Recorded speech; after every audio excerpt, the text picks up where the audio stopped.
if you look at even if you look at the syllabus for this class, you will come to know that we are potentially left with three important things. We are left with 1 month of semester, of course.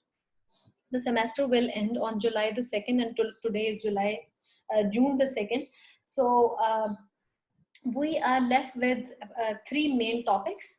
This is one of them: postmodernism and popular culture.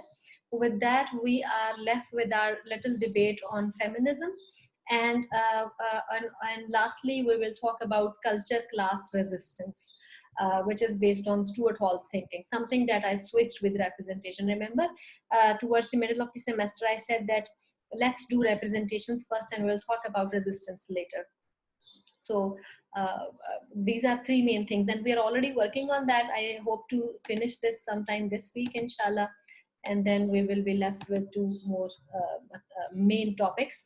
I usually spend a week or a week and a half on a topic, but if it's taking longer, the understanding or discussion is taking longer, then I may expand it to 2 weeks as well. Other than that, we have covered pretty much everything. So in a way, we have covered 80% syllabus for this class. Let's begin our discussion on postmodernism for today's lecture. Postmodernism and popular culture. In last class, I told you what popular culture is, and I actually gave a very detailed definition. However, to know more about popular culture, I suggest that there is this, wait a minute. There is this organization PCA-ACA, which is known as PCA is Popular Culture Association and ACA American Culture Association. So of course, this is an American organization. That is why they discuss America's pop culture. However, the forum is open for scholars from other countries as well.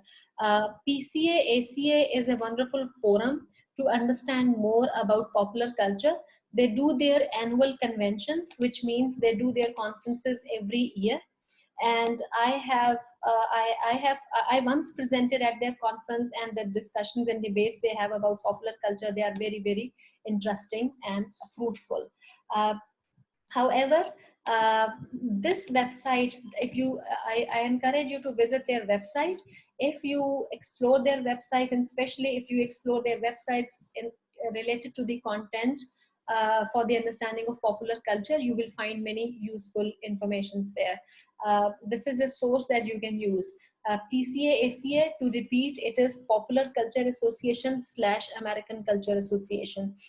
This is the organization that has worked extensively on the study of culture and cultural artifacts. It's a wonderful forum, wonderful forum, especially for students who pursue their higher studies, let's say their master's, MPhil, or their PhDs in communication or culture. I highly recommend this forum for them. All right.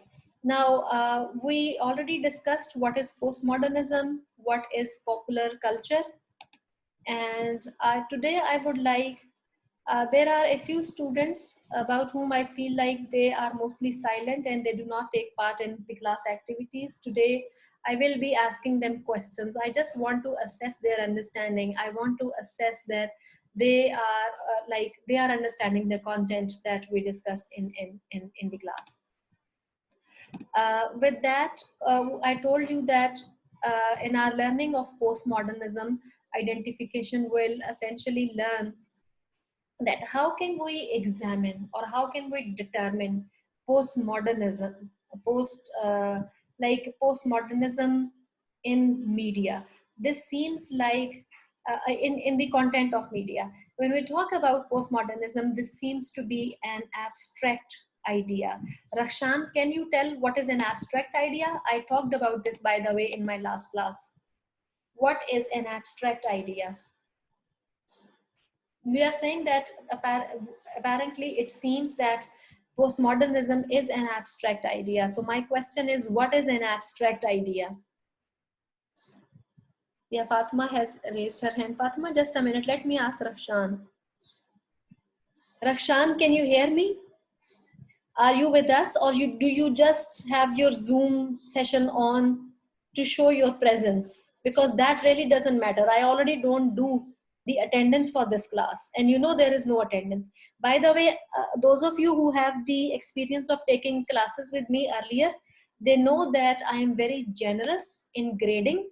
Uh, as long as I know that the student is serious, motivated. Ji, Rakshan. All right. Apparently, Rakshan is not here with us. He is here, but he meant. Yes, ma'am. No. Ji, Rakshan, I was going to remove you from the session because you were not responding to my question.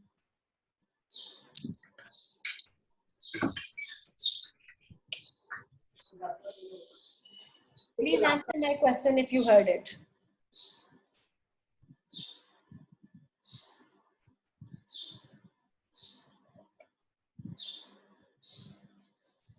Rakshan, what is the meaning of postmodernism?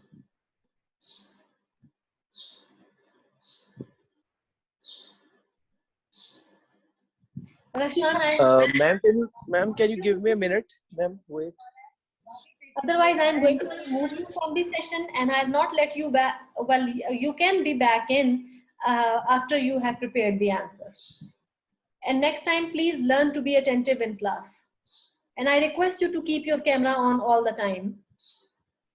Let's now ask Ayan Babar. Ji Ayan. Ayan, what is the meaning of an abstract idea? So we are talking about this concept that postmodernism seems to be an abstract concept. However, can it be empirically observed? By empirically, we mean in observation or in experiment.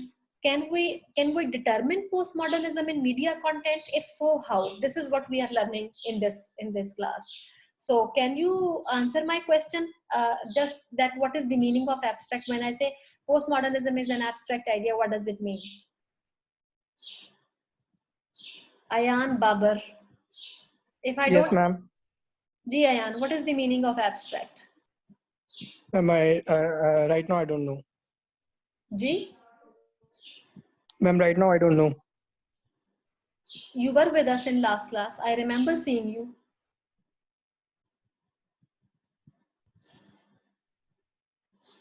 Let's ask Aruj Sadakat. Aruj bete, can you please tell us what is the meaning of abstract? Ma'am, as far as I know, the ideas that we cannot touch, like, for example, democracy and like success, like such kind of ideas. Ji. Fatima bete, ji bataiye, Fatima Atiq. Ma'am, it only basically exists in concepts and ideas or theories. Okay. Now listen to this very carefully. Abstract means a concept that only exists theoretically, which means a concept that exists only in theory but not empirically, not practically. So postmodernism, to a great extent, it is correct. It is an abstract idea. And why is that? Let me tell you the reason. Postmodernist concept and feminism, postmodernism and feminism, these two are relatively new. Please understand. So when we talk about critical theory, we learned Frankfurt School. We learned many other scholars in critical theory. Now they have done some empirical work, and they have been there for a while, literally, because they began before First World War. However, feminism is a relatively new concept. Same is the case with postmodernism. Postmodernism is a relatively new concept. This is one of the reasons that many ideas related to postmodernism are abstract, which means you cannot find tangible empirical examples. These are just thoughts, random thoughts. And modernism concept, even before 1980s, you cannot possibly find a book on postmodernism. It is not possible. The idea actually started becoming popular in mid 20th century, and then many books titles started appearing after 1980s and 1990s. Of course, it got momentum, and then nowadays many scholars are active about it. I am going to tell you a name, and I believe I already told you this name. Jean Francois Lyotard. Lyotard is a very famous name in postmodernism. This is not to say that I'm asking you to read his books. I'm just trying to familiarize you with his name, because his book, The Postmodern Condition, something like that. I do not remember the exact title, but his book is really remarkable, and one of the founding works in the theory of postmodernism. Now, Ayan, does this make sense?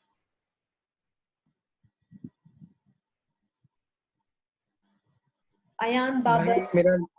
Ma'am मेरा net बीच में चला गया था तो मैंने इतना नहीं सुना सही से. ठीक है, please be attentive for the class. Ji Rakshan, does this make sense? Yes, ma'am. I'm really sorry. Actually, वो मैम थोड़ा सा घर में शोर था तो इस वजह से अनम्यूट नहीं कर पाया माइक. बट मैं क्लास ले रहा हूँ और मैं अटेंटिव होता हूँ ma'am.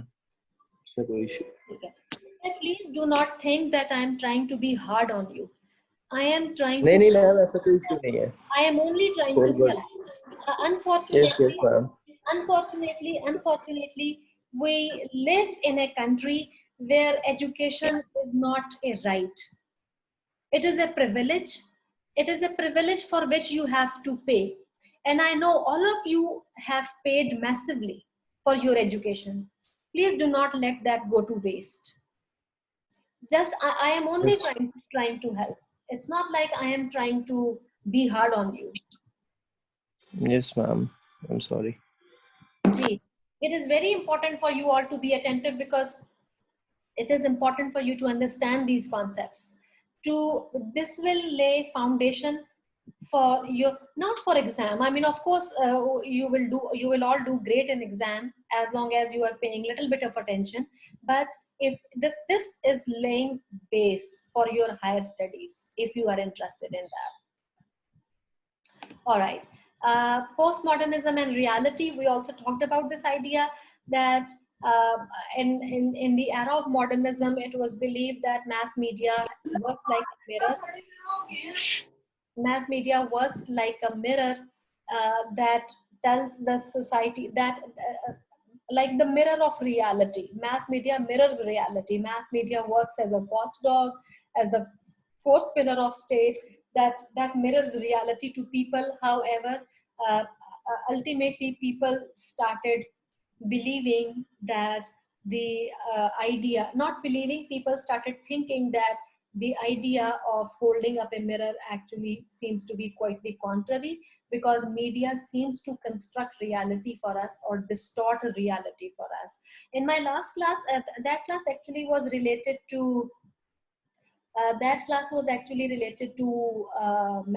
310, which was communication theories and models.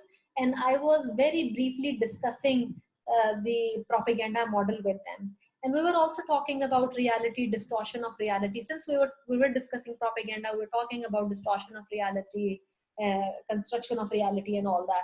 And I gave them the example of Jamal Khashoggi. Now, do you all know who is a dissident? Yes, ma'am. Yes. Yes, ma'am. Very good. A dissident Yes, is ma'am. very good. A dissident is a person whose opinion is different from common opinion. For example, Noam Chomsky is a dissident in America. He is a Jewish. However, in his writing, he writes against Jewish advancements in Palestine. He is an American. However, in his writings, he writes against America's foreign policies and political policies. Similarly, Jamal Khashoggi was another example of a dissident. Umar, you raise your hand, bete. Muhammad Umar raised his hand. Yes, ma'am. Yes, ma'am. I did, ma'am. I was not aware of the word that you said. I was going to ask that. Can you just please write in the chat box? You were not aware of what? I don't. Ma'am, You wrote something in the chat box. ma'am, the word. The word. No, ma'am, the word you have said. Yes, ma'am. What's that? I was not aware of it. Okay, you want me to write it in the chat box? Yes, ma'am. The word comes from the word dissent, and the person who dissents is called dissident. You need to check the spelling. Ek minute, dissident. Dissident.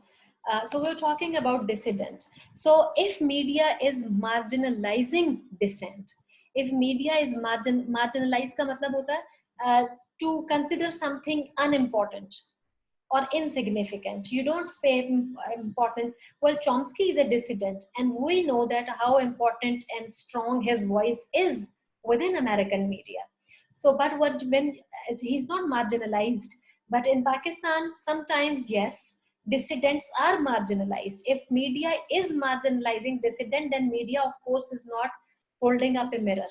Media is mirror of reality. Media is distorting reality, or media is constructing reality. This is what I'm trying to explain here.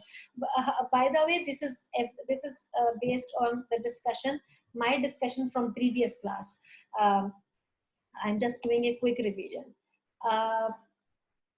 All right. In postmodernist context, mass media is a powerful institution. Media constitutes our sense of reality. This mirror is now the only reality we have. This is a postmodernist view. Now, let's talk about the next slide. Postmodernism and consumption. Postmodernism, one of its critiques, and by the way, postmodernist scholars are not new in this. This was already said by critical school as well, critical theorists. That and same as the stance of postmodernist scholars, they highly critique the idea of commercialism in media. They critique that even art has also become a commercial commodity.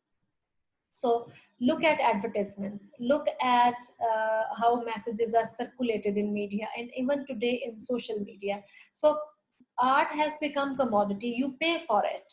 It's no more a piece of aesthetics that tells us about like our cultural values, or that tells us that raises questions about our cultural values, cultural norms. Instead, art through mass media is increasingly being converted into commodity. The idea of consumption, we pay to consume art.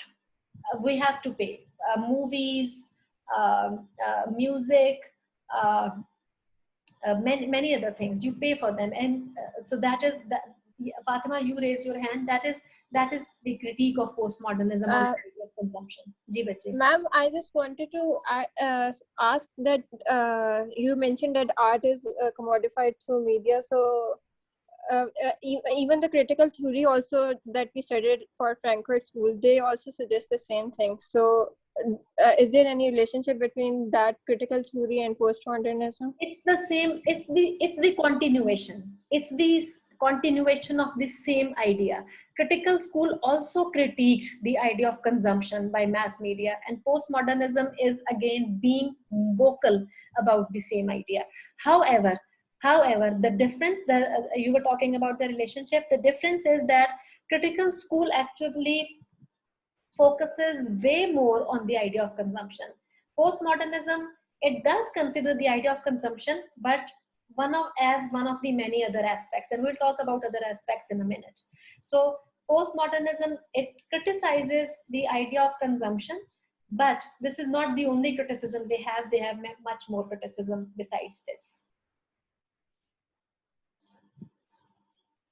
Ji Usama, you raise your hand. Yes, ma'am. Ma'am, I wanted to ask, you talked about Noam Chomsky. So is he also a postmodernist? Because he is also like criticizing the idea of advertisements and consumption by the mass media. It's a very good question. Well, postmodernism, postmodernism, the idea, like I said, this is a recent idea, and this is an idea which is still developing. we need to consider this is still developing.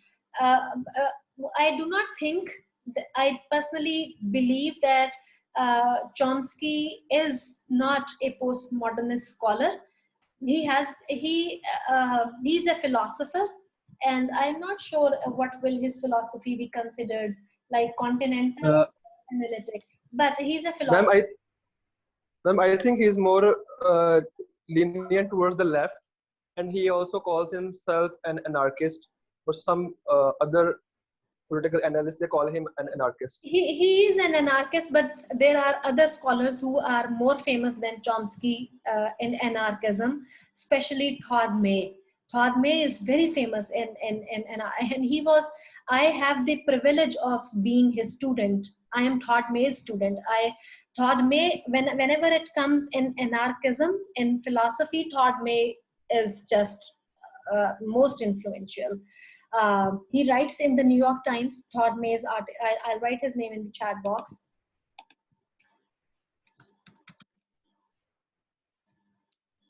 Todd May, he writes in the New York Times. His articles appear in the New York Times, and nowadays he's working with Hollywood for a show. There's a famous show on Netflix. His name is The Good Place. And Todd May is working with them. He's their philosophical advisor. I highly recommend that show, by the way, The Good Place. The Good Place idea is, you know, in Islam, even we have this idea that after death, either we'll go to heaven or hell.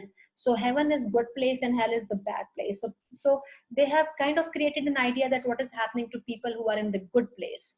And and in order to explicate that idea, they give examples of Kant, Immanuel Kant, a great German philosopher, Immanuel Kant, and then Todd May, and many other scholars. So Todd May is whenever it comes in anarchism, principally Chomsky is a linguist. He has his disciplinary training in the field of linguistics. And he is famous because he does a lot of political stuff. He is famous because he writes in papers. He is critical of American policies, political policies, and he's famous because of, mainly he's famous because of that. Whenever, if you ask me to discuss Chomsky in the context of postmodernism, I have heard myself Chomsky saying, like in America, of course, I would go to many conferences and these scholars come for keynotes speeches.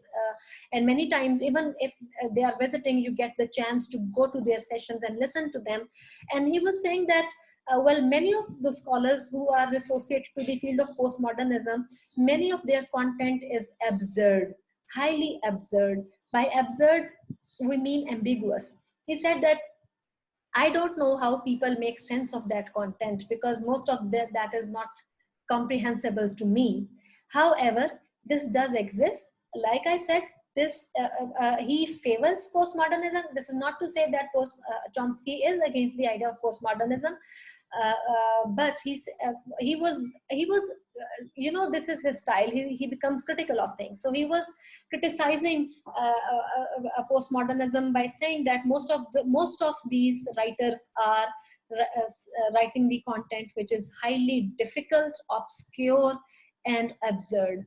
So, but he is, I think, completely wary of the fact that postmodernism is a burgeoning field, is a developing field. And it's not like a field which is there. For example, critical theory has much longer life as compared to postmodernism. And even critical theory also has this criticism that most of the content is obscure, difficult. Not only that, most of the content that these Herbert Marcuse, Walter Benjamin, and Theodore Adorno, they wrote, this does not have empirical evidence. They just write. They wrote whatever they wanted to write, but this does not have empirical. However, scholars are now relating it empirically. They are doing empirical research. Like Louis Althusser, I studied Louis Althusser in the context of language in Pakistan, and I kind of did an empirical research. Scholars are doing it. Many are modifying what they did. Many are criticizing what critical school did. Many are adding to it. So this is what is happening. But to respond to Sama's question that if Chomsky is postmodernist, he is not. He himself criticizes postmodernism. Well, of course, he is reading them.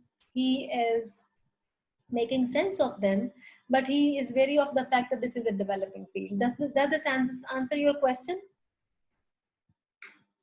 Yes, ma'am, totally. Thank you. In a way, no, I don't think so. If Chomsky is a postmodernist scholar. All right. So we were talking about the idea of consumption. Popular culture increasingly determines consumption. Popular culture, in last class we talked about the idea of popular culture. Fatima Ati, can you remind me quickly what was that idea of popular culture that we discussed in last class? Give me a minute. My computer is running out of battery, and let me plug in my charger. Fatima, bete, go ahead. Tell me what was the idea of popular culture that we discussed in last class. Ma'am, basically, popular culture was a set of practices or beliefs or objects that are dominant or prevalent in our culture. For example, it could be any entertainment related thing or any other entertainment like music or any poetry.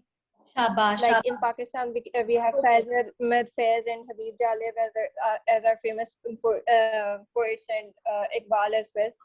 Good job, shabash. Jaise poetry Pakistan mein. Similarly, someone in this class gave the example of food street, food culture. The culture in food street, our foods, our cuisine, the condiments that we use in our food, that is all Pakistan's popular culture. Similarly, the way we celebrate our festivals, like Pakistani culture has this thing of creating festivity on festivals, be it Eid, be it Mela Charaga or anything. So popular culture, postmodernists argue that popular culture increasingly determines consumption. Like you create producing cultural artifacts, and you keep creating consumers as well. Today, when I upload this lecture, after that, inshallah, I will upload notes as well for you to read. This is my next slide. Style at the expense of substance. And I will end it here today. We will, inshallah, finish this lecture on postmodernism and popular culture in next class. Now, this is very, very important for you to understand. Style at the expense of substance. Now, everyone, please pay attention what I'm saying here, because I'll ask you questions to assess your understanding at the end. It means that the content that we see on media nowadays, it focuses more on style and surface level things. Images dominate narratives. So for example, when we see a billboard, instead of sometimes this happens to me too, by the way. Sometimes it happens that instead of paying attention to the content, I only pay attention to the image. To tell you to be honest, there is a billboard. I take my children for a walk every evening, and when I am driving back home, I see a billboard when I drive by. And every day I drive past that billboard only looking at the picture of the model. The model is wearing a bright yellow shirt, and her face is looks very pretty because she has a beautiful smile on her face. And if you ask me to recall what the advertisement is about and what is the content and what message they are giving, I honestly do not remember. Style at the expense of substance. Although that is the advertisement that I drive past every day, literally every day, I do not remember. Similarly, postmodernism, it also critiques that in popular culture, surface and style have become dominant. And what else? Playfulness and jokes. Think about examples of talk shows in Pakistan. Can anyone give an example of a talk show that is full of playfulness and jokes? Ma'am, on Geo News, yes, ma'am. मुज़ाकरात और खबरदार. Very good, very good. Hasbehal. So playfulness. Ma'am, Hasbehal. जी हस्बेहाल. हस्बेहाल ma'am. जी जी बिल्कुल. Very good.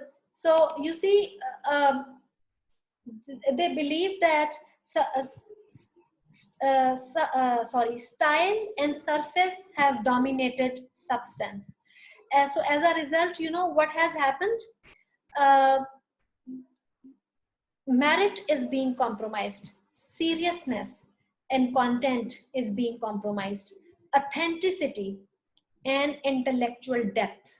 So what do you think? Yes, this is not to say that they absolutely do not provide any intellectual depth, but how many of us watch that program for that seriousness, or in the conversation, or the seriousness in message? Many of us, even I myself, watch Hasbehal and Aftab Iqbal's program for entertainment.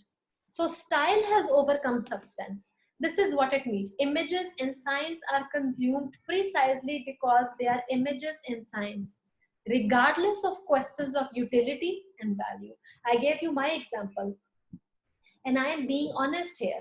I told you the example of a billboard that I see every day, but I only, like you see, image and sign has overcome the value, the original value of the message here. This is one of the criticisms of postmodernist thought on the idea, on media today, on the content of media today. And similarly, they are also critical about this virtual reality thing. What is virtual reality? Who will tell me? What is virtual reality? आपने बच्चों की games देखी हैं जिसमें वो मतलब virtual reality they have, like my children have that virtual reality device. They have a gadget. They put it on their eyes. It's like a goggles. देखे हैं आपने the goggles that we wear before swimming? How they cover our eyes. So it's like goggles, but it has a kind of a pocket. Ji, Assalamu alaikum. Can you all hear me? Walaikum salam. Yes, ma'am. Yes, ma'am. Yes, ma'am. Bete, Yes, ma'am. my internet, I was having connectivity issue. That's why I disappeared. For some reason, I was locked out of the session, and now I have joined it again. I apologize. Fatma, you have raised your hand. I do not know how much time is left for the meeting, but I'll end it in 5 minutes. Ji, Fatima, beta, you raise your hand. I was talking about idea of virtual reality. I'll explain it after I take Fatma's question. Ji, Fatima. Yes, ma'am. You asked us actually about virtual reality, so I was just going Fatma, mera to say internet. that when we play like. Ma'am, we cannot. Fatima मेरे internet का problem है, मुझे समझ नहीं आ रही बेटे.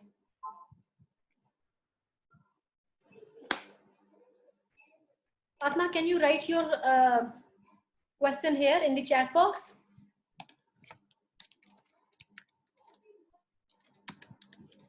Ma'am अभी भी ब्रेक हो रही है आपकी आवाज.